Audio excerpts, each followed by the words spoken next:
and it's Damascus, more than any other Arab city, that's been the centre of Arab nationalism. It's got a history of bitter struggles against Turks and French. Now every Syrian feels that the fight is against Israel and the West. The man in the street believes that recently the Americans plotted to overthrow their government, and the evidence is strong. In the cafes, politics are made. Syrians are certain that the West won't help them and that Russia is their friend. Does that mean that the Syrians themselves are becoming communists?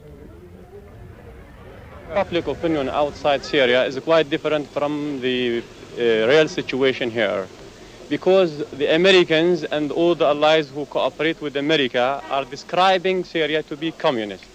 But they are quite mistaken because of many reasons. First of all, Syria is known to be an Islamic country. And we have many capitalists here, and they never think of communism at all. And they attack communism wherever they find it. And they are now being led by the symbol leader, Abdel Nasser, who has never been, charged with communism at all. Our policy is not different from that of Abdel Nasser. Is anybody here a communist? Are you a communist? No, I am a capitalist. You're a capitalist. So do I. Are you a communist? No. But Capitalist. Do you think that do you think that Syria is in danger of going communist? No, I don't think so. In the prosperous quarter of Damascus, I spoke to 3 rich businessmen whose riches would be gone if communism came. Like everyone else in Syria, they're obsessed with fear of Israel. If you remove the danger of Israel, we might have time to think about the danger of becoming communist. I myself am called a millionaire, but I prefer 100 times to become a communist and not to leave the Jews take my land and take my home and to throw me as a refugee to the desert the way they have thrown our brothers from Palestine. If you answer to a question that I will ask, are you going to attack us again? You mean attack anybody in the Arab world? Any of the Arab world, exactly. But don't you feel that perhaps Syria may have taken at least a partial first step towards becoming a satellite country by this recent economic agreement? Oh, good heavens, no. No satellites. We cannot become a satellite. We have fought our way to independence through a lot of suffering, and we're not going just to give it away like that for nothing. Which way did you vote at the last election? Well, among those for whom I have voted is Khalid Bugdash, a communist member of the parliament. You're a millionaire. Why did you do that? Exactly because I am a millionaire, I have voted for him, because I am accused here to be pro-West. And all my good friends, they are from the Western countries. So many times we explained to them our situation. So many times we tried to correct their mistakes, and they never understood us. So we thought that we put a member in the parliament in order that his voice will reach them, and this will be an advertisement to them. Alarm them, you mean? Alarm and draw their attention. In the bazaars and shops, there are few pictures of Syrian leaders. It's Nasser everywhere. What do you think about Colonel Nasser? Colonel Nasser Yes. is a great man for all the Arabs. What do you think about him? He is a good leader. He is a good leader for Arab states.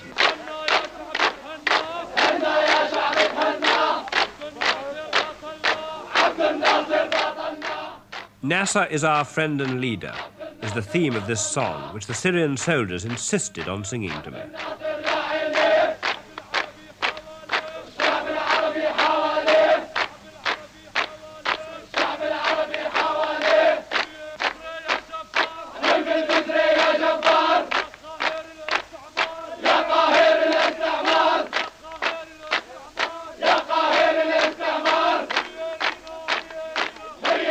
The Syrians have bought a lot of modern arms from Russia. It's doubtful whether even their regular soldiers could use them effectively, nor could these volunteers who belong to the popular resistance movement. Every morning at dawn for 2 hours, these volunteers run round the streets of Damascus. They're practicing street fighting in case the Israelis or the West invade Damascus. Their employers have to pay for their time off work. They're very enthusiastic. The Chief of Staff told me that he was very proud of them and that they would be magnificent fighters. I'm not quite so certain myself.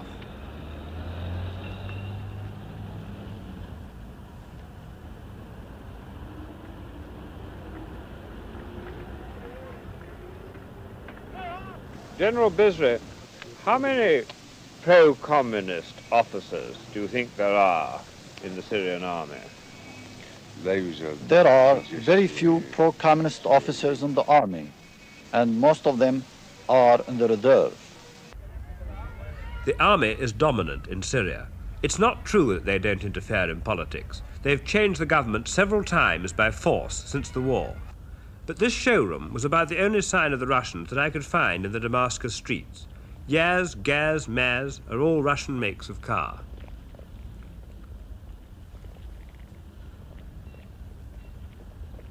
Mr. Tarazi is the permanent head of the Foreign Office in Damascus, and he's also going to be the Syrian ambassador to Moscow in a few weeks' time. Mr. Tarazi, why is it all right to take a loan from the Russians but not from the West? In fact, the Syrian government has requested a loan 2 years ago from the International Bank for Reconstruction and Development in Washington. But unfortunately, the conditions of the bank were not acceptable for the government because the loan had contained some conditions which could be considered as interfering in the internal affairs of Syria. That man may not be a communist, but in England we'd call him a fellow traveller. But the ordinary Syrian agrees with what he says about the West making unacceptable conditions for any offer of aid. The government certainly has the people behind it. Here's the Prime Minister. He doesn't speak much English, so we had an interpreter to make a simultaneous translation. My first question, no communist. Insofar as communism represents a social and economic doctrine, I can without any hesitation declare that the proportion of communists or communist sympathizers in Syria is less than anywhere in the other Arab countries. It is even less than in any Western country. There is only one communist member in our parliament, which is composed of 144 deputies, while in France, for example, the number of communists constitutes a large proportion of the National Assembly, and the same thing applies to Italy. Even in Israel itself, which is the spoiled child of the United States, the communist members of parliament total 13. It is clear, therefore, that the prevailing false impression that communism is spreading in Syria has no foundation in fact. But how are you going to deal with the danger that you may get more Russian technicians here than you really want as a result of this economic agreement? I do not understand this fuss about Soviet technicians, nor the campaign directed against us. First, it has been said, we have become communists. This is not true. Again, it has been said that we have become satellites of Soviet Russia.